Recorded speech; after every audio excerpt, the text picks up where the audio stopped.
તો સુરેન્દ્રનગર જિલ્લામાં હાલ અત્યારે જે ગુનેગારો છે તે બેફામ છે। 24 કલાકમાં 2 હત્યા બાદ હવે ફાયરિંગની ઘટના સુરેન્દ્રનગરમાંથી સામે આવી।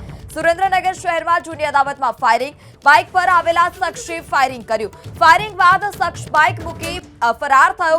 પોલીસ ઘટના સ્થળ પર પહોંચી અને પોલીસે સમગ્ર મામલે હાથ ધરી છે તપાસ। તો ફાયરિંગ બાદ શખ્સ બાઇકમાં જ તે ફરાર થયો હતો। ગુનેગારો હાલ અત્યારે સુરેન્દ્રનગરમાં બેફામ છે।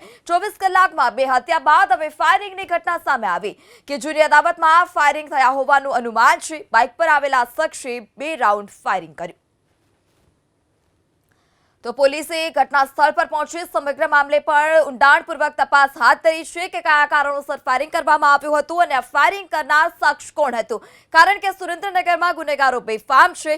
24 કલાકમાં 2 હત્યા બાદ હવે ફાયરિંગની ઘટના સામે આવે છે, ત્યારે આ સમગ્ર મામલે પોલીસે પણ તપાસ હાથ ધરી છે। સંવાદદાતા જિગ્નેશ પંડ્યા ફોન લાઈનથી જોડાઈ ચૂક્યા છે। જિગ્નેશ, સુરેન્દ્રનગરમાં ગુનેગારો બેફામ છે, પોલીસે કાર્યવાહી શરૂ કરી છે। પોલીસ તપાસ કેટલે પહોંચી, ફાયરિંગ કરનાર શખ્સ કોણ હતું તેને લઈ કોઈ માહિતી સામે આવી ખરી? જી, સુરેન્દ્રનગરના હીરો કિડ્સ સ્કૂલ પાસે થોડા દિવસે 2 રાઉન્ડ ગોળીબાર થયા છે, ફાયરિંગ થયેલ છે તેની ઘટના સામે આવી છે। પોલીસ સમગ્ર ઘટનાની ગંભીરતાને લઈને ચુસ્ત પોલીસ બંદોબસ્ત ગોઠવી દેવામાં આવ્યો છે અને જે આ ઘટનામાં 2 શખ્સો ને અંગત અદાવતના કારણે ફાયરિંગ થયાનું પ્રાથમિક તપાસમાં ખુલ્યું છે। જી જિગ્નેશ, સમગ્ર માહિતી બદલ આભાર।